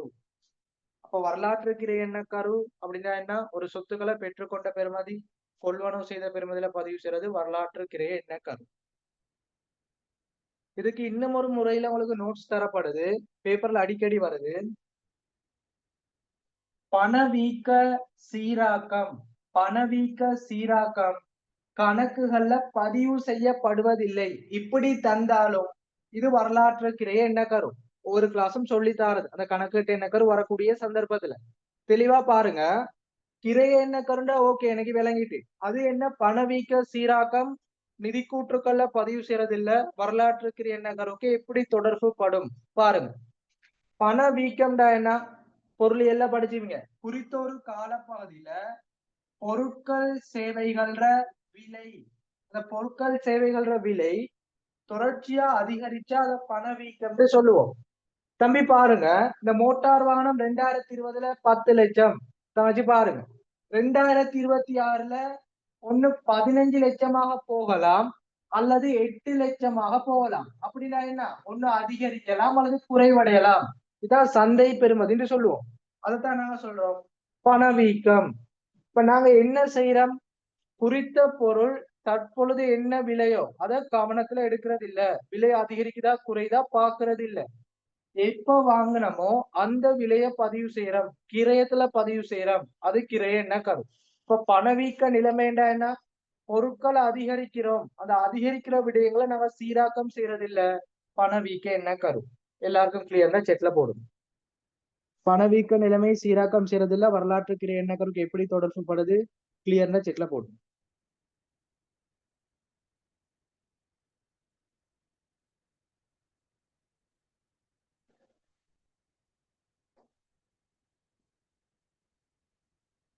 வரலாற்று கிரை என்ன கருண்டா 2 விடயம். கிரையை பெருமதில காட்டுறது, பணவீக்க நிலைமை சீராக்கம் செய்யறது இல்ல. பணவீக்கம்டா அதிகரிக்கிறது வாரது. அப்ப இங்க அவன் அதிகரிக்கிறது குறையது பார்க்க மாட்டேங்கிறான், என்ன பெருமதியில வாங்குறோமோ அதைத்தான் காட்டுறான். எனவே பணவீக்க நிலைமைட்டு வந்தாலும் அது வரலாற்று கிரை என்ன கரு, கிரயத்துல காட்டுறதுன்னு வந்தாலும் அது வரலாற்று கிரையை என்ன கரு. எனவே எழுதிக்கோங்க, டிக்கு ஆன்சர் வரலாற்று கிரையை என்ன கரு.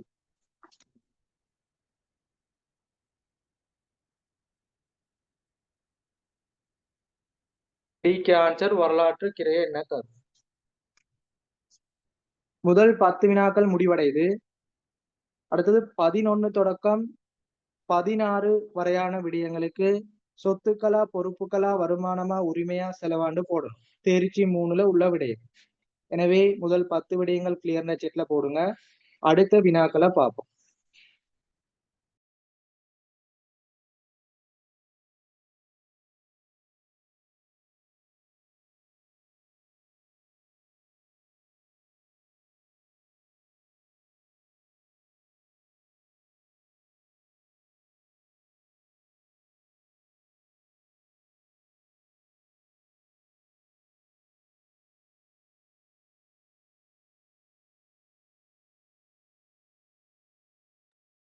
ஓகே, எல்லாரும் பாருங்க.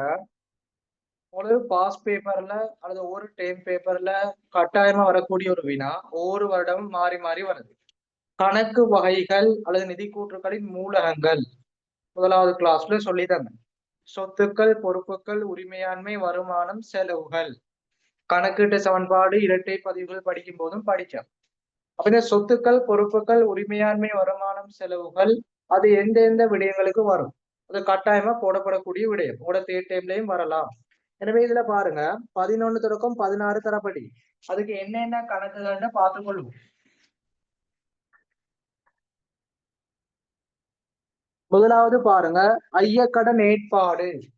ஐயக்கடன் ஏற்பாடு என்ன வரும், ஏற்கனவே சொல்லி தந்துக்கிறேன் இதுக்கு முன்னுக்குரிய கிளாஸ்ல. ஐயக்கடன் ஏற்பாடுன்னு சொல்றது ஒரு சொத்து கணக்கு. எப்படி ஐயக்கடன் ஏற்பாடு சொத்து கணக்கு சொல்றீங்க, ஐயக்கடன் ஏற்பாடு எப்படி சொத்துக்கு வரும்? தம்பி தெளிவா பாருங்க, ஐயக்கடன் சொல்றது கடன் பட்டோர்ல கழிக்கிற விடயம். கடன் பட்டோர் ஒரு சொத்து, எனவே ஐயக்கடன் ஏற்பாடும் ஒரு சொத்தாக வரும். இப்படிதான் எடுக்கணும். நோமலா சில விடயங்கள் டிரெக்டா சொத்தா பொறுப்பா உரிமையாண்டு கொடுக்கலாம், வருமானமா செலவாண்டு. சில ஒரு விடயங்கள் அது எங்க கழிப்படுதுன்னு பார்த்து அந்த விடயம் என்னன்னு பார்த்துதான் கொடுக்கணும். பற்று, பற்றுன்னு சொல்றது உரிமையில கழிப்படும், எனவே உரிமையாண்மை. உட்திரும்பல் என்று சொல்றது விற்பனையில கழிப்படும், எனவே வருமானம். வெளித்திரும்பல் என்று சொல்றது கொள்வனவுல கழிப்படும், எனவே செலவு. அதே போலதான் ஐயக்கடன் ஏற்பாடு எடுக்கணும். எனவே ஐயக்கடன்டா ஒரு சொத்து. அதை எப்படி கண்டுபிடிக்கிறேன்டா, நீங்க எல்லாரும் நினைப்பீங்க ஏற்பாடுண்டா பொறுப்புண்டு, அப்படி எடுக்கிறது இல்ல. ஏற்பாடு ஐயக்கடன் ஏற்பாடு கடன்பட்டோர்ல கழிச்சு காட்டுவீங்க. எனவே கடன்பட்டோர் சொத்தாக காணப்படுறதால ஐயக்கடன் ஏற்பாடும் ஒரு சொத்தாக போடணும். போட்டுக்கோங்க ஐயக்கடன் ஏற்பாடு சொத்து. இரண்டாவது பாருங்க, நிறுத்தி வைத்த வருமானம். நிறுத்தி வைத்த வருமானம்டா கம்பெனில வரக்கூடிய விடயம், எனவே போட்டுக்கோங்க உரிமையாண்மை. இது கூட யோசிக்க தேவையில்ல. நிறுத்தி வைத்த வருவாய்டா கம்பெனில உரிமைக்குள்ள வரக்கூடிய கூறுகள், எனவே உரிமையாண்மை. அதை மட்டும் தெரிஞ்சிருந்தா போதும். 13வது விற்பனை திரும்பல். உட்திரும்பல்னா வருமானம். எப்படி உட்திரும்பல வருமானமா எடுத்தீங்க தம்பி பாருங்க. உட்திரும்பல்னு சொல்றது விற்பனையில கழிக்கக்கூடிய விடயம். விற்பனைன்னு சொல்றது ஒரு வருமானம். எனவே உட்திரும்பலும் வருமானமாக எடுக்கணும். எனவே உட்திரும்பல் விற்பனையில கழிப்பம், விற்பனை ஒரு வருமானம், எனவே உட்திரும்பலும் வருமானம். எனவே போட்டுக்கோங்க வருமானம்.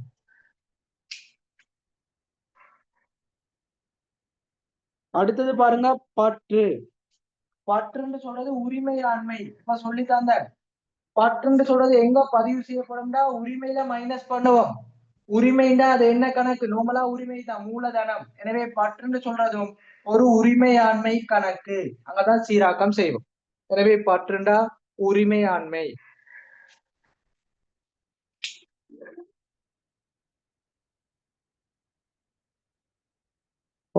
அதாவது 11 தொடக்கம் 14 வரையான விடயங்கள் முடிவடைஞ்சிட்டு, ஐயக்கடன் ஏற்பாடுண்டா சொத்து, நிறுத்தி வைத்த வருவாய்ண்டா உரிமை, விற்பனை திரும்பல் வருமானம், பற்றுண்டா உரிமை. இது எல்லாத்தையும் எழுதிக்கோங்க. 15ம் 16ம் பார்ப்போம். 16வது பாருங்க, பெற்ற முற்பண வாடகை. அதாவது ஒரு வருமானம் முன்கூட்டி பெறப்படுது. இப்பதான் சொல்லி தந்தேன். பெற்ற முற்பண வாடகைன்னா பொறுப்பு. போட்டுக்கோங்க பொறுப்பு.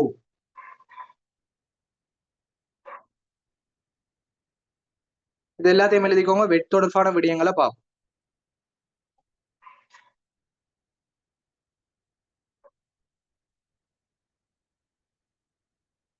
பாருங்க, இதுல கேட்கப்பட்டிக்கு வெற்றிற்கு பதிவு செய்யப்பட்ட ஒரு கம்பெனி கொள்வனவின் போது செலுத்திய வெட் என்னன்னு கேட்கப்பட்டிக்கு பார்ப்போம்.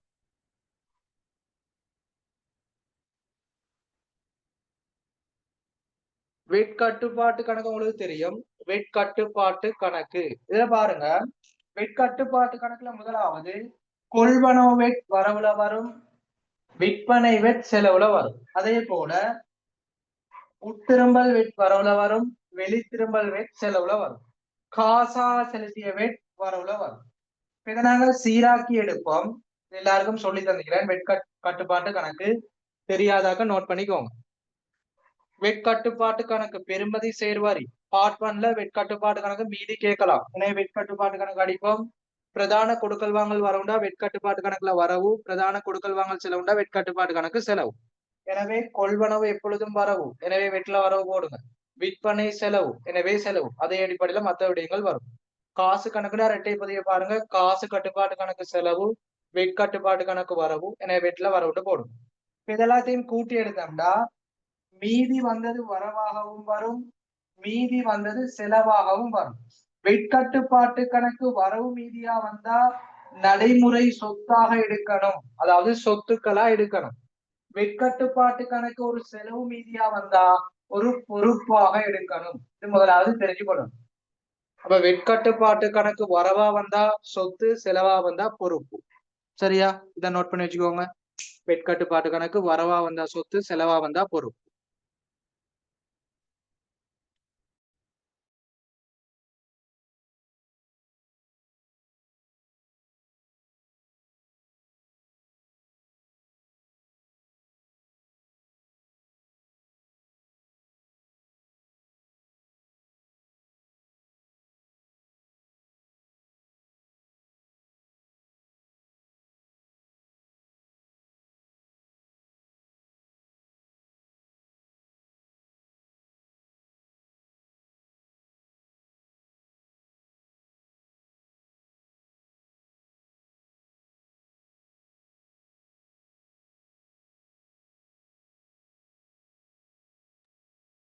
எல்லாரும் எழுதிட்டு இந்த வெட்துறப்பா சொல்லித்தரப்பட்ட விடயம் கிளியர் செட்ல போடும்.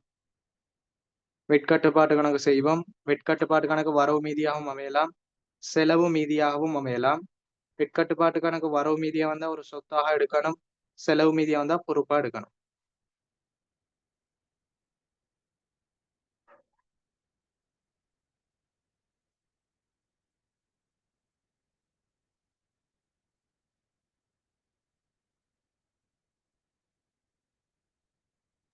Excuse me sir. சொல்லுங்க. சார் திரண்ட பெருமான தேய்வு அப்ப என்ன கணக்கு? என்ன கணக்கு வகை? தம்பி, திரண்ட பெருமான தேய்வு ஏற்கனவே சொல்லி தந்திக்கிறேன். திரண்ட பெருமான தேய்வு எங்க கழிப்பீங்க? ஆதனம் பொறி உபகரணத்துல. அதாவது கிரயத்துல கழிப்பீங்க. அப்ப கிரயம்னு சொல்றது என்னவா வரும்? சொத்து. எனவே திரண்ட பெருமான தேய்வு என்ன? வரவு மீதி. தம்பி, திரண்ட பெருமான தேய்வு சொத்துல கழிப்பீங்க. எனவே திரண்ட பெருமான தேய்வு என்ன? சொத்தாக எடுக்கணும். சரியா? உதாரணம் சொல்லி தந்தனே, பற்று உரிமையில கழிக்கப்படுறதால பற்று ஒரு உரிமை, உட்திரும்பல் விற்பனையில கழிக்கப்படுறதால அது ஒரு வருமானம். அதே போல திரண்ட பெருமான தேய்வு சொத்தின் கிரியத்துல கழிக்கப்படுறதால அதையும் நாங்க சொத்தாக எடுக்கணும். எனவே திரண்ட பெருமான தேய்வு சொத்து. சரியா?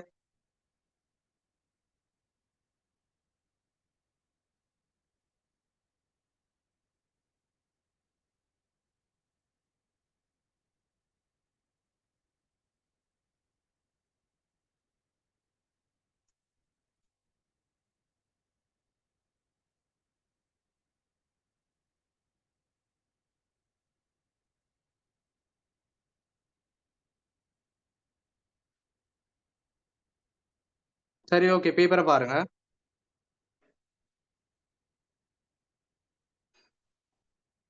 பதினேழாவது கேள்வி. நீங்களே ஆன்சர் சொல்ல போறீங்க. நிதி கூற்றுக்களை தயாரித்தல் மற்றும் சமர்ப்பித்தல் சட்டகத்திற்கு அமைய நிதி கூற்றுக்களின் அடிப்படை எடுகோல். தம்பி சொல்லுங்க, அல்லது தெரிஞ்சாக்க சொல்லுங்க பாப்போம். இப்பதான் சொல்லி தந்தேன். நிதி கூற்றுக்களை தயாரித்தல் மற்றும் சமர்ப்பித்தல் சட்டகத்துக்கு அமைய நிதி கூற்றுக்களின் அடிப்படை எடுகோல். அந்த வேடை மட்டும் பாருங்க. நிதி கூற்றுகளின் அடிப்படை எடுகோல் என்ன ஆன்சர் வரும்? தொடர்ந்து இயங்கும் என்ன கரு? Very good. அப்ப பாருங்க, தொடர்ந்து இயங்கும் என்ன கருல சொல்லி தந்தன் நிதி கூற்றுகளின் அடிப்படை எடுகோல் முக்கியமான விடயம். ஒழுங்கு பாருங்க, அப்படி வினா வரப்படி இது உங்களோட பாஸ் பேப்பர்ல வரக்கூடிய வினா, அதே போல டென் பேப்பர்லயும் வரும். எனவே 17வது எழுதிக்கோங்க, தொடர்ந்து இயங்கும் என்ன கரு. உங்களோட ஓல்ட் சிலபஸ் பேப்பர் பாஸ் பேப்பர்ல நிதி கூற்றுக்களை தயாரிப்பதற்கான அடிப்படை எடுகோல் பழைய சிலபஸ்ல ஆன்சர் கொடுத்திருக்காங்க ஸ்கீம்ல. அட்டுறு என்ன கருவும் தொடர்ந்து இயங்கும் என்ன கருவும், அந்த ரெண்டும் இப்ப வராது. தொடர்ந்து இயங்குதல் என்ன கரு மட்டும்தான் வரும். 18வது அட்டுறு எண்ணக்கரு கணக்கீட்டில் பயன்படுத்தப்படும் 4 சந்தர்ப்பம். இப்பதான் சொல்லி தந்தேன். அட்டுறு எண்ணக்கருவுக்கும் கணக்கீட்டுல பயன்படுத்தக்கூடிய சந்தர்ப்பம் தான் இப்ப சொல்லி தந்த விடயத்தை எழுதினா சரி, அதாவது உதாரணம் போட்டா சரி. என்னென்ன வரும் தெரிஞ்சா சொல்லுங்க பாப்போம். படிச்சுக்க. அட்டுறு செலவு, அட்டுறு வருமானம், முற்பண செலவு, முற்பண வருமானம். Very good. எனவே அதுல என்னெல்லாம் எழுதணும்னா, முற்பண வருமானங்கள், அட்டுறு வருமானங்கள், முற்பண செலவுகள், அட்டுறு செலவுகள், அதோட சேர்த்து கடன் பட்டோரை நடைமுறை சொத்தாகவும் கடன் கொடுத்தோரை நடைமுறை பொறுப்பாகவும் காட்டுதல். இதையும் எழுதிக்கோங்க. அதே போல அட்டுறு செலவுகளை பொறுப்பா காட்டுறது, அட்டுறு வருமானங்களை பெற வேண்டியது சொத்துக்களா பதிவு செய்யறது, முற்பண வருமானங்களை பொறுப்பாக பதிவு செய்யறது, முற்பண செலவுகளை வருமானமா முற்பண செலவுகளை சொத்துக்களா பதிவு செய்யறது. இதெல்லாம் அட்டுறு எண்ணக்கருல வரக்கூடிய விடயங்கள். சரியா? அட்டுறு எண்ணக்கருண்டா என்னென்னு படிச்சுட்டோம். சந்தர்ப்பங்கள் எழுத கேட்கிறான். எனவே முதலாவது எழுதுவோம், கடன் பட்டோர் கடன் கொடுத்தோரை நடைமுறை சொத்து நடைமுறை பொறுப்பாக காட்டுதல். இரண்டாவது அட்டுறு செலவுகள், அல்லது உதாரணம் போட்டு எழுதலாம். செலுத்த வேண்டிய மின்சாரம் பொறுப்பாக காட்டப்படல், அட்டுறு செலவு பொறுப்பாக காட்டப்படல். அட்டுறு வருமானம் கிடைக்க வேண்டியது சொத்தாக காட்டப்படணும். முற்பண வருமானங்கள் பொறுப்பாக காட்டப்படணும். முற்பண செலவுகள் சொத்துக்களா காட்டப்படும். 18வது ஆன்சர்.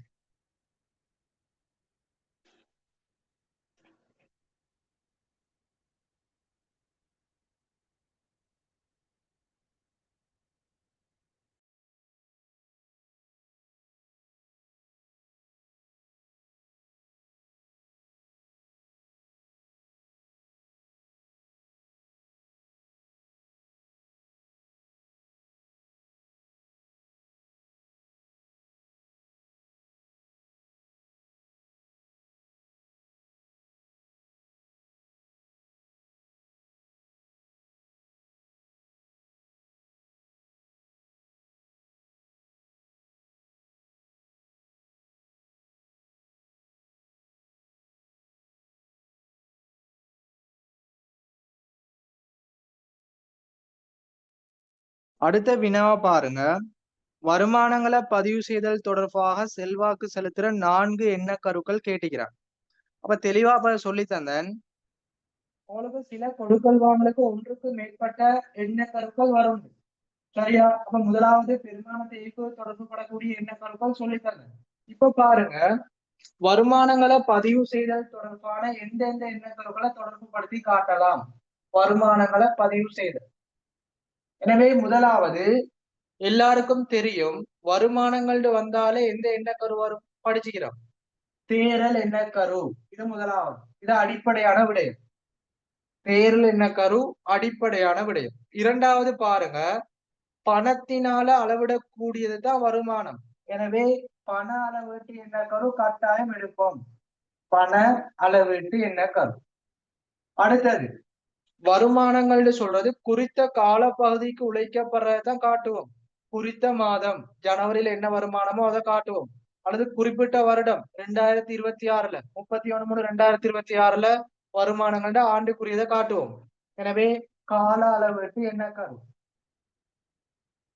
அப்ப பிரதானமா தேரல் வரும், அதோட சேர்த்து பண அளவீட்டு எண்ணக்கருவும் கால அளவீட்டு எண்ணக்கருவும் வரும். அதோட என்ன வரும்னா எக்ஸ்ட்ரா சொல்லித்தாரேன். முதலாவது இணைதல் எண்ணக்கரு. இணைதல் எண்ணக்கருண்டா நாங்க படிச்சுக்கிறோம். ஒரு இலாப நட்டத்தை கணிப்பீடு செய்யும் போது அந்த வருமானங்களையும் செலவுகளையும் ஒப்பீடு செய்தல் வேண்டும். அதாவது வருமானத்திலிருந்து செலவுகளை கழிச்சாதான் இலாப நட்டம் வரும். அப்ப வருமானம்னு சொன்னா பிரதானமா தேரல், அதோட சேர்த்து பண அளவீடும் கால அளவீடும் வரும். இதோட சேர்த்து மேலதிகமா என்ன சேர்த்து கொள்ளலாம்டா இணைதல் எண்ணக்கரு. ஏன்டா இணைதல் எண்ணக்கரு என்ன சொல்லுது? வருமானங்களையும் செலவுகளையும் ஒப்பீடு செஞ்சு லாப நட்டத்தை கணிப்பீடு செய்யுங்க. எனவே வருமானத்துக்கு இணைதலும் கொடுக்கலாம். அதாவது தெளிவா விலையை கொள்ளணும். வருமானத்துக்கு ஒரு எண்ணக்கருன்னா தேரல் மட்டும்தான். ஒன்றுக்கு மேற்படுறது கேட்டாதான் இதெல்லாம் ஆன்சரா கொடுக்கணும். எனவே வருமானத்துக்கு தேரலும் கொடுக்கலாம், அதாவது இணைதலும் வரும். அடுத்தது பாருங்க, தெளிவா சொல்லி தந்துட்டேன். அட்டுரு எண்ணக்கரு. அட்டுரு எண்ணக்கருல என்ன சொல்லி தந்தேன்? உண்மையாக உழைக்கப்படுற வருமானம், உண்மையாக செலவிடப்படக்கூடிய செலவு. அதாவது காசாக பெற்றது, பெற வேண்டியது, முற்பணமாக பெற்றது. காசாக செலுத்தியது, செலுத்த வேண்டியது, முற்பணமாக செலுத்தியது.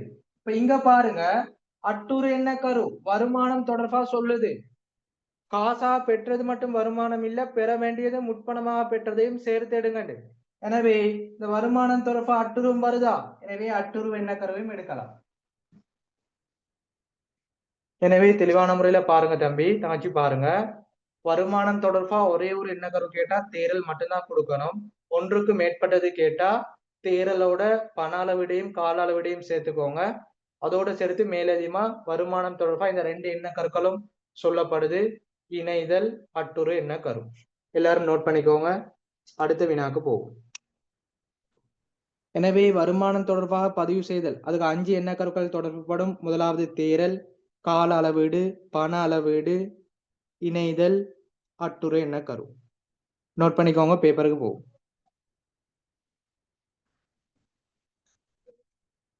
அப்ப 19வது கேள்விக்கு இந்த 5 எண்ணக்கருக்களையும் எழுதுங்க. உங்களுக்கு 4 எண்ணக்கருக்கள் கேட்கப்படி. வருமானத்தை கணக்கேடுகளில் பதிவு செய்யும் போது செல்வாக்கு செலுத்தும் 4 எண்ணக்கருக்கள். முதலாவது தேரல் எண்ணக்கரு, பண அளவீட்டு எண்ணக்கரு, கால அளவீட்டு எண்ணக்கரு, இணைதல் எண்ணக்கரு, அட்டுரு எண்ணக்கரு. எழுதிக்கோங்க. அடுத்தது 20வது கேள்வி, இறுதி வினாவை பார்ப்போம்.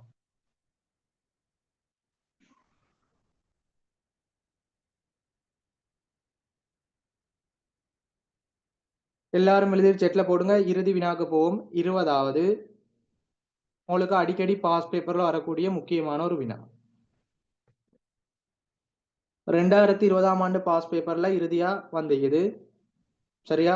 உதாரணத்துக்கு சொல்றேன், 2020ல வந்த கேள்வி. 20வது கேள்வி, வரலாற்றுக்கிரிய எண்ணக்கரு புறக்கணிக்கப்படும் சந்தர்ப்பம் அல்லது வரலாற்றுக்கிரிய எண்ணக்கரு மீறப்படக்கூடிய சந்தர்ப்பம்.